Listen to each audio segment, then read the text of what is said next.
She looked at me and she was like, I'm just going to say one thing to you. And I was like, okay, what is it? Like, how do I make this happen?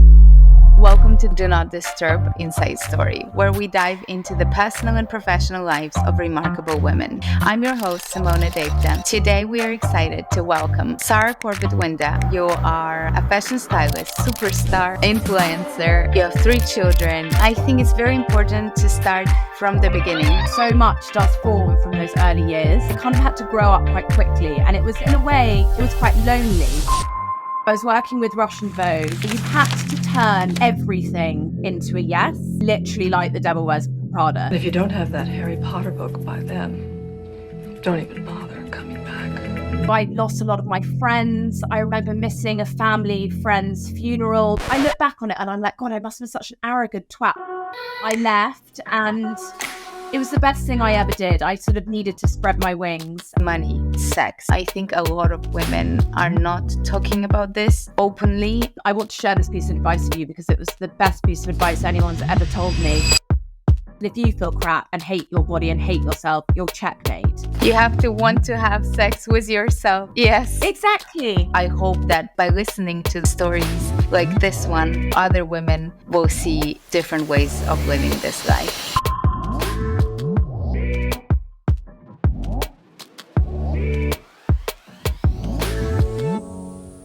Hello and welcome to the episode of Do Not Disturb. I am really happy to have you here. I've been a follower of your Instagram account for some time now. I've put one of my most eclectic tops on. There have been more in recent years in my wardrobe just since I've started following you. So I like been a huge influence. Oh. Thank you. Very yes. Good. It's the stack, I'm learning slowly, but surely. So we are here today on another episode of Do Not Disturb Inside Story, where we dive into the personal and professional lives of remarkable women. I'm your host, Simone Dejta. Today, we are excited to welcome Sarah Corbett-Winder, a fashion stylist known for her eclectic and vibrant approach to fashion. Sarah has made a name for herself, not just through her impeccable style, but also her super fun Instagram account. Let's get to know Sarah a bit better with some quick fire questions. Are you ready? I'm ready. No time to think. Just answer. Right. Heels or flats? Flats. Vintage or contemporary? I'm going to have both. It's a combination. Statement piece or minimalist? Statement piece for sure. Coffee or tea? I don't drink coffee. I drink matcha tea, so tea. Perfect. We are ready. Thank you for answering the questions. And now we will deep dive into the main interview. So this podcast is really to understand women and to hopefully empower them in the end of listening with some tips on managing their life as a woman. And I think it's very important to start from the beginning. And the first question that I asked to all guests is, if you could look back at the 3 things that shaped you in the early years, really early, like 0 to 15, into becoming who you are today, could you tell us what they are? I think growing up, my mother was always doing things. She was very busy. She had her own business. And I think I saw that from a young age. And I think that's definitely motivated me to start my own world, I guess. Also, from a very young age, I was very interested in putting clothes together. So lots of my friends would be playing with dolls and I'd be standing in front of the mirror, putting different colors together and different shapes and textures. And I think the fact that I didn't run away from that, and the fact that I guess my parents allowed me to enjoy and embrace that, definitely has shaped where I am today. And I think also growing up, I sort of was given the attitude that the world is your oyster. You can make anything happen. It's up to you, and it's up to hard work. I had a very, not in a bad way, but very disciplined childhood, as in I'd always do my homework and I had structure around my life, which I think, again, is something which I really benefit from today and that I really appreciate today. So yeah, it's interesting you asked that question because I think so much does form from those early years.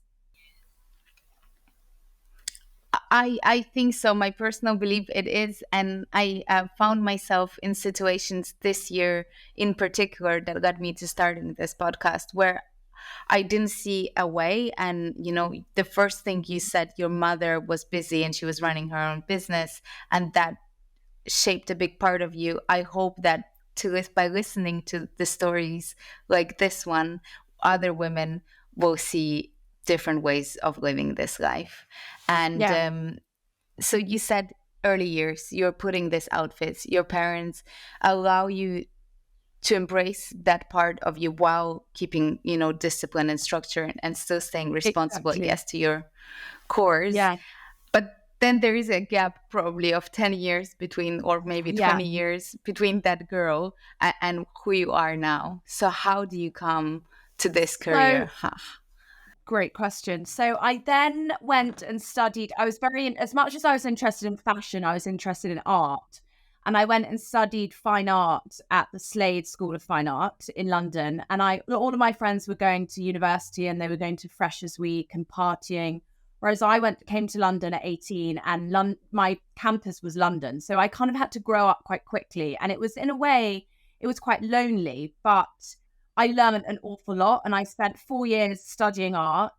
And I guess I learned my craft. And I feel that even now, with obviously I've diverted more into fashion, but they're very similar. And I feel like interiors also, which is another interest of mine, is very similar to art. And I think having that base as my structure has been very helpful. And I guess that's when my parents said, they encouraged me more to go down the art route, because they felt that could be something that might be more useful in my life as opposed to going down the fashion route.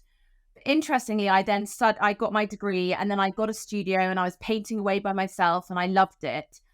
But I found it really hard. I found it really lonely. I was in a studio every day and I was creating work for, I didn't really know what, as in you might have an exhibition, but there was no end goal or a purpose. And I was craving stress and I was craving busyness and sort of more vibe, I guess. And so I then went and interned at Condé Nast International. And so I went from one very calm, quiet, still life to literally like the devil wears Prada. So I was working with Russian Vogue and I worked my way out of the fashion cupboard to assist the fashion director. And I mean, the story is I traveled to Moscow, St. Petersburg. It was amazing. That whole experience taught me that there is no such thing as no. So I remember within my job, my boss would want look number 4 from the Chloe runway show. And I'd email the PR being like, please can I have look number 4 from the Chloe runway show? And they'd be like, I'm really sorry, British Vogue, who would be our biggest competitor in terms of looks. Sorry, British Vogue have got it for a cover shoot with, let's say, Naomi Campbell. So I'd go to my boss and I'd be like, so sorry, but they've got a cover shoot. And he'd be like, and he'd be like, okay. Anyway, you had to turn everything into a yes. And I think that skill I now, it's possible. You make a way, whether it's you get it for 2 hours after they've done their shoot. You just worked out problems the whole time. You worked out how to solve problems the whole time, and things would get stuck in customs. You'd have to find solutions. And I look back on that time in my life and I actually quit after, I think I was there for sort of 6-7 years, and it was so intense. But I learned a lot, but also I lost a lot of my friends. I remember missing a family friend's funeral because I didn't feel I could ask for the time off. I mean, it really was everything that you sort of expected it to be. But I'm very, very grateful for the things it learned me. It really taught me that anything is possible and you just plow on through and you make it happen. But interestingly, when I left, I then fell back to my art. So I then went and lived in Paris for a bit. I went and lived on my own and I was free and painting and I loved it. And it was wonderful to have that skill to fall back on. And then there was a weird pull bringing me back to London after a year. And I came back to London and I then met my now husband.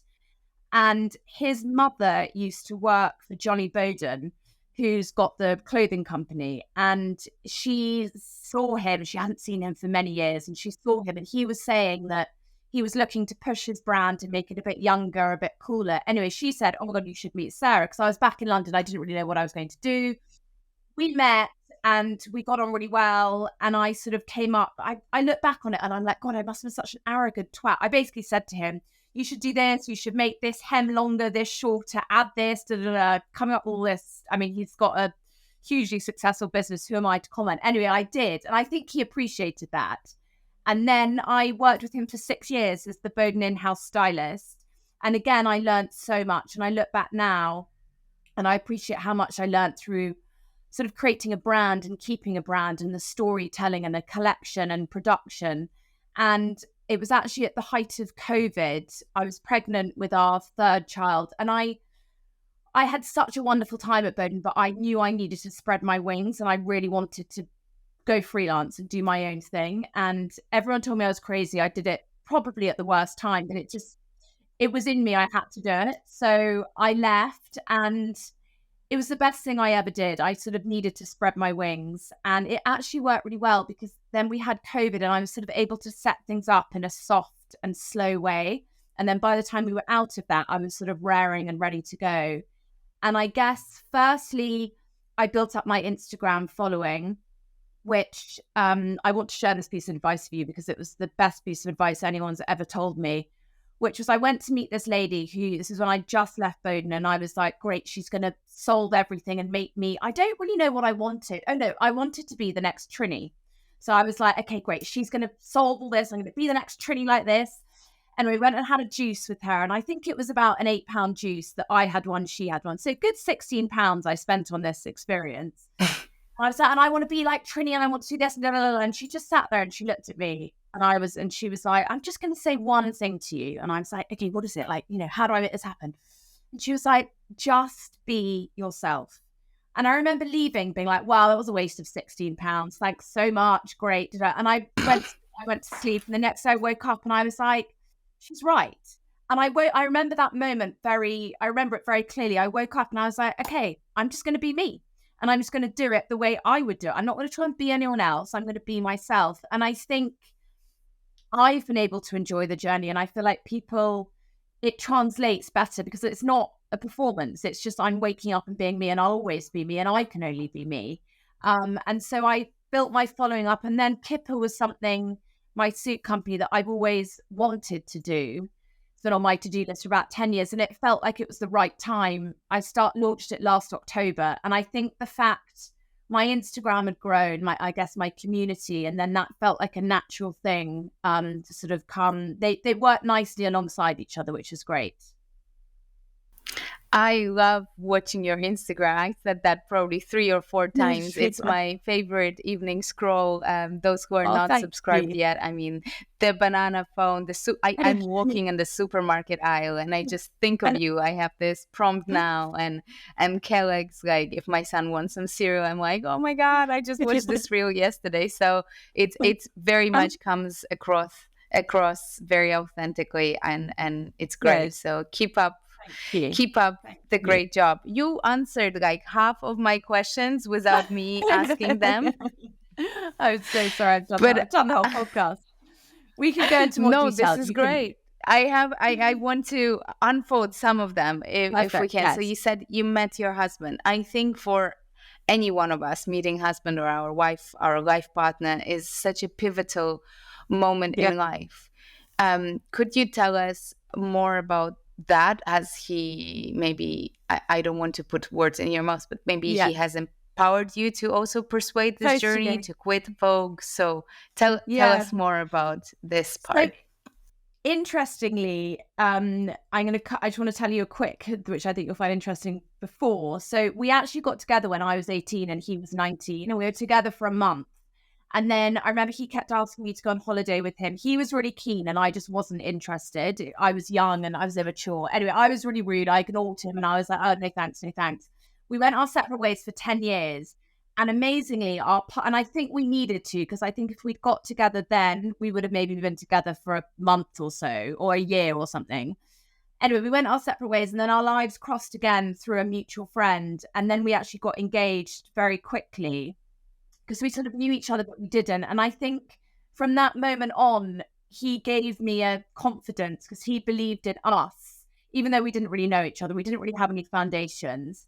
And I think from then I always feel like he's my biggest fan. And I think his belief in me has definitely encouraged me to believe in myself. Because I don't think, well, self-belief to me, I don't think is a thing that comes naturally. I think it's something I've definitely worked on. And I've actually recently, I feel like I've begun to be much kinder to myself. But I think it's not, I spent a lot of growing up thinking I wasn't good enough, what I was doing wasn't enough, and all of those sort of just not being very kind to myself. And I feel like finally now, I think it all kind of works together in a sort of way, but he's definitely been a huge support for me. And also he used to work in advertising. So he's all about creating an advert. So I love nothing more than brainstorming with him or coming up with ideas. He loves helping me write scripts with the banana phone. And it's a really fun thing to kind of be collaborative on. So it's great.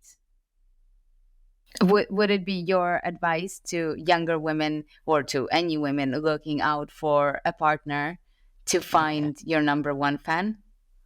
So I think my piece of advice would be, and I know this is so easy to say, and I went through a stage when I was looking for my husband, when you know that feeling when you can't find them and everything's like, you feel like the world's against you. I promise you it will happen, and just listen to your gut. Don't settle for something that you don't think is that feeling. I've got a very good girlfriend that was with lots of different boys, and she kind of thought this was it, but it just wasn't quite right. And she finally has met the one. And I think when you know, and hold out, you're worth it. Like, you will find that feeling. You'll know. It's like an inner thing. You'll know when you have it. But don't be scared to hold out for it, and don't settle for something that isn't quite right, because I don't think you'll get your full what you deserve. And like you said, you needed that 10 years to also probably be someone, in your own totally stance. Totally. I think we both needed to grow and learn separately. And I think there's also a lot one would needs to be ready to embrace that. And I think there's a lot we needed to do on our own and maybe with other people, and then realize actually this is great. So yeah. So you have a business, your husband has a business, you have 3 children, you are a superstar influencer. How do you balance this? What's your strategy? I have 1 kid, I'm barely managing, so constantly juggling. Every day during the week, I don't do it on the weekends because I feel like that's very much family time, but I get up before my family wakes up and I spend 30 to 35 minutes exercising on my own.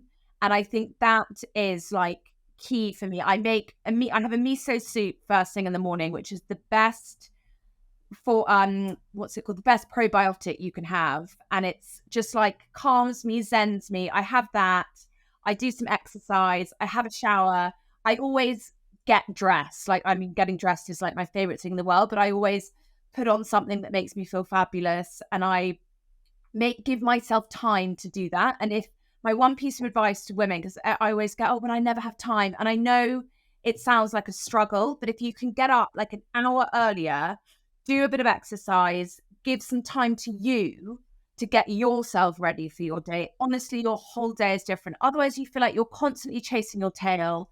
And for me, I think as much as clothes are a materialistic thing, I think they're the way we present ourselves, and they're the way we present ourselves to ourselves. So if we're not in that right, feeling fabulous sort of frame of mind, then it's hard to portray that to other people.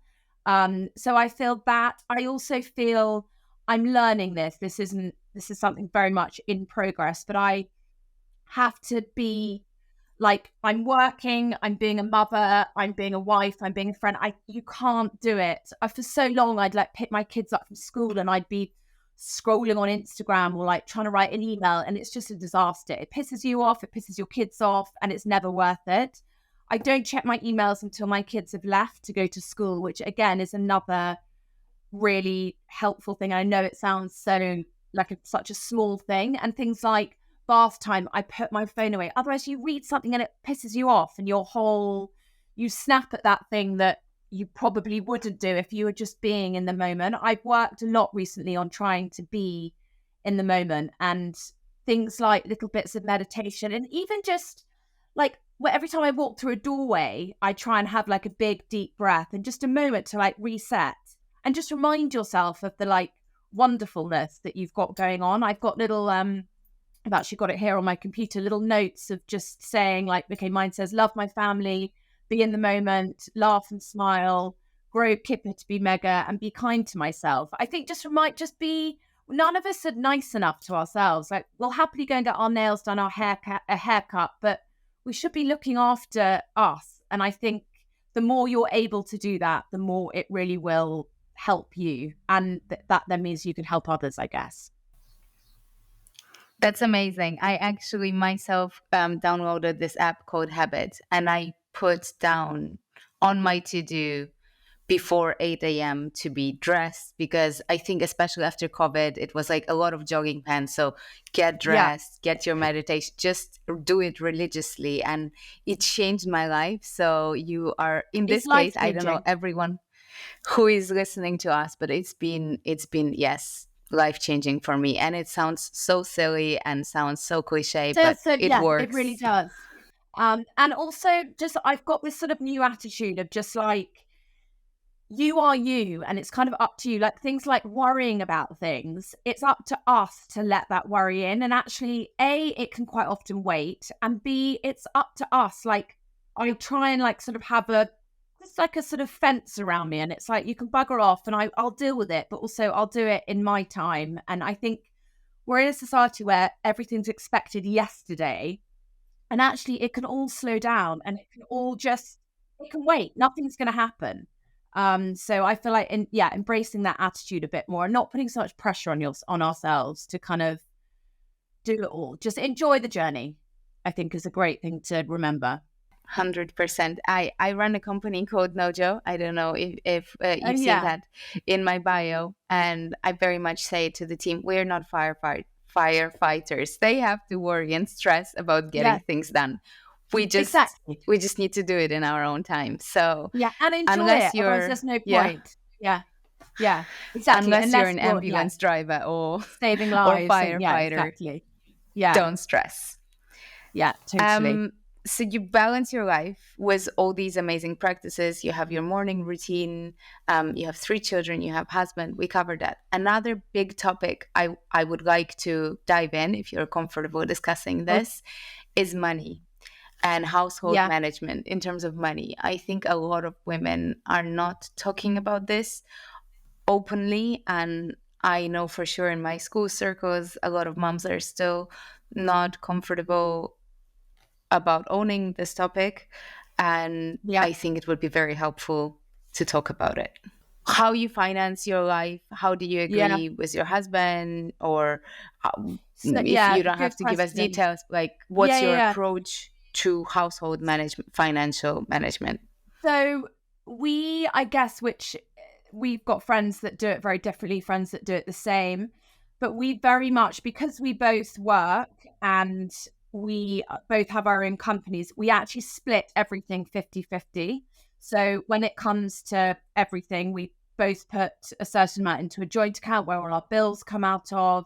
And then we have a nanny who also actually, she's an incredible pillar of strength for both my husband and I if we're away, or just keeping everything very, very, very calm. And we split that equally as well. My main source of income would be from Instagram and from partnerships that I do with brands, which actually was the way that I was able to set up Kippo, which it's a funny thing with Instagram and money that you earn from that. Because for me, it feels like, it doesn't really feel like money, because it feels like it's a very odd concept, I think, if you actually think about the whole thing. So I was fortunate enough to be able to use that to start Kipper with, which I'm really grateful for. We also do, which is actually hugely helpful, we rent our house out for photo shoots, which really does help with income. But my husband and I are very much 50-50, and things like I spend more time with our children. as in I pick them up from school 3 days a week and I'm very much around more. But we have a nanny that could be around to do it, but I would rather do it. And my husband and I very much had the conversation that that's my choice to do it. I can't be resentful to him for not being here because I actually don't have to be here, but I choose to be here. So I think it's, when it comes to like money and responsibility, because I sometimes am like, well, you know, if I do more, then you should pay for more. But it's like, but I've chosen to do that more. And I think we're not in that traditional thing where he goes out to work and I stay at home. And I couldn't have it that way. I couldn't be a mum all the time, but I love it when I do. But it's finding the balance of how it works for you. And for us, it's just keep it really simple, split it. And he's very hands-on and he's wonderful. But I guess because I'm the mother, I want to be around more. So yeah. But I know what you mean. It's a funny thing. I feel like people don't really talk about it. Yeah, but it's great what you're saying. You know, you have boundaries, you have agreed what you want. I think a lot of people haven't actually had a verbal or any sort of agreement. So they're just doing something that's been put onto them and they are starting to question things. Yes, once they're in it. Why am I picking up these kids?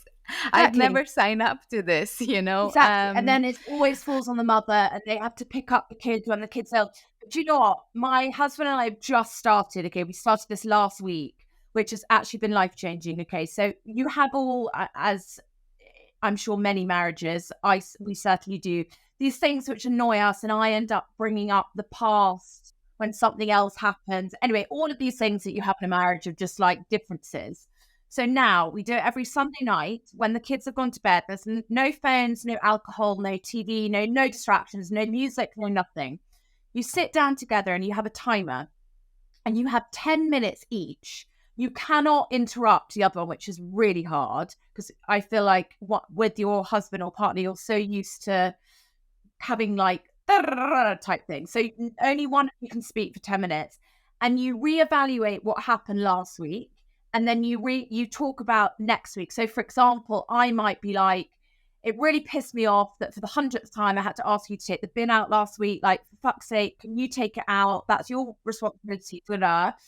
And then next week, I might be like, listen, I'm going to be really stressed on Wednesday because I've got this. I'd love some extra help. Or could you cook supper? Or I'm out. And it was honestly the most amazing because you just air everything. And then he does the same, and then you just have a light discussion about it. You take it on board. It's not a competition, so it's not like, oh, well, I did this, you did this, but hearing it from, it's a teamwork, and you're doing it. It's like a board meeting, a weekly board meeting for your company to then move forward for the next week. But it's something we're definitely going to keep doing, and I think it's quite a life-changing. It's like a check-in with each other. So yeah, I couldn't recommend that more.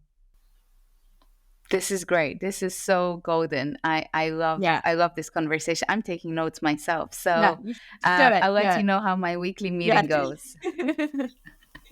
Good luck. I think we covered the money topic very well. I've got more insights than I have hoped for. There is another topic in a similar gray area that women don't dive into well enough, and it's sex. Is that okay if I ask you a few questions about that as well? So my first question would be, how has sex evolved for you, you know, since you probably started having sexual intercourses until now, and then secondary with kids? So I mean, I think there's obviously the beginning when you get together, when it's like you're like teenagers that can't keep yourself apart from each other. And then I think there's having children, which does change it. But I think my husband and I have always made a huge effort to have time out for ourselves. So we'll go out for dinner, not like every week, but hopefully like once every 2 weeks. We'll do like a date night. It might even be every 3 weeks, but we'll make an effort to leave the house. We've tried to do it at home, but I just don't think it's the same when your children are here. So to go out together, just us, no friends, and kind of make an effort with each other. And I think with the whole sex thing, because I've actually got friends that are like, we never have sex. And the thing is I think it can be very easy to do that. And I feel like a man, it's more of a need, as in it's like, I think a woman could probably get by and just be like, can't be asked. But the difference I always remind myself is that you're in a relationship. A marriage for me is also a physical relationship. That's a part of the marriage. And I think unless you put the effort into it, and it's going to go away. And then it can almost get too late when it becomes like a huge elephant in the room and it's just an annoying thing. And it's like sort of bugger off type thing. And I think for a woman, I think it's a slightly like letting ourselves go and just like enjoy it and remind yourself that there is that connection between you two, but also understanding that your lives change and you've got kids and you're tired. But I think it's putting the effort into it because you're in a relationship as opposed to a friendship. And I think it's that also then makes your connection deeper. And I especially find that if my husband and I aren't like in sync or kind of connected, it's so bloody hard with our children because we're both like, you end up using them to kind of, and it just makes everything like, it makes me smile, it makes him smile, and it makes you like way more united. But I feel like there are lots of women that I think after kids, women also maybe get a bit scared by it as well. Maybe there's a sort of element of fear. Trauma. Trauma. Yeah. And I think it's almost fighting through that trauma because it is worth it to get past it. It's great to try and embrace it. How did you know you were ready? So was it different with each kid after? Was it faster? It was, I actually got pregnant after our first kid. It was totally not on purpose. Our son was 5 months old and I got pregnant again, and I didn't even get my period back from, I know, literally was like, oh my God, was that a joke? I told my mother, I was like, I'm pregnant. She was like, but you've just had a child. I was like, no, I know. Anyway, so for me, I feel that I was very conscious to kind of have sex as quickly as I feel I physically could. So it wasn't an issue. And we sort of just tried to never really, I think I was probably aware of that. So I was just like, let's sort of just do it. And then it sort of bring it back into your routine, I guess. But also having that like time out with each other, it's kind of, it can still be fun. And just to have that connection, I think is really important. Otherwise it becomes overwhelming. And I think all it does is bring you together if you can do that. And what about your body, sex? How do you feel your body is? I know some women, for me, totally. I am much more aware of my body since having children. Totally. I think I think exercising is really important because not only does it help you physically, but I think it's actually mainly the mental thing that you feel that you've done something for yourself and for your body. And I think, God, our bodies change, like, especially after having children. And I think it's learning that respect for yourself and believing that you are still wonderful. And I think actually it's not so much, obviously it's nice if our husbands are like, God, you look amazing. And all of that can obviously help, but it's actually what you think about you that actually matters and actually counts. And if you feel crap and hate your body and hate yourself, you're checkmate. But it's about what you can do to kind of get yourself out of that rut. And I would say exercise is, even it could just be like some Pilates or some yoga or like some breath work, but putting that into yourself, I think will empower you more. And just little things like being honest with yourself. Like when it comes to clothes, I used to do a lot of wardrobe visits and personal shopping. And the amount of lack of confidence that women had with not knowing what to wear or how to dress themselves. And I think that kind of comes back with their body, which is obviously then linked to sex and wanting to have sex, because they're kind of like, why would anyone want to have sex with me? And I think it's like you've got to love yourself, and you deserve to you have to want to have sex with yourself. Yes, exactly. And it's like, we're not gonna look like Giselle in a bikini, but like it's also be a bit like, fuck it, I'm me and this is me, and be proud of being you. And yes, your body's changed, but God, aren't you lucky you've had kids? Aren't you lucky that, you've got, there's like so much goodness as well. And I think it's not putting that pressure on yourself, and things like exercise will really encourage you to be kinder to yourself, because I think you feel you've given something to yourself. Yes. Also, I think exercising for me personally has been a great highlight of ability of my body. And then my body is not an object. It's like, I can do this. I can run. I can do a pull up. Like, my body is this incredible mechanism. And sometimes just giving birth to children is sort of expected from the body, whereas actually it's an absolute miracle. We make humans inside ourselves. Yes, it's a total miracle. So my last question is, how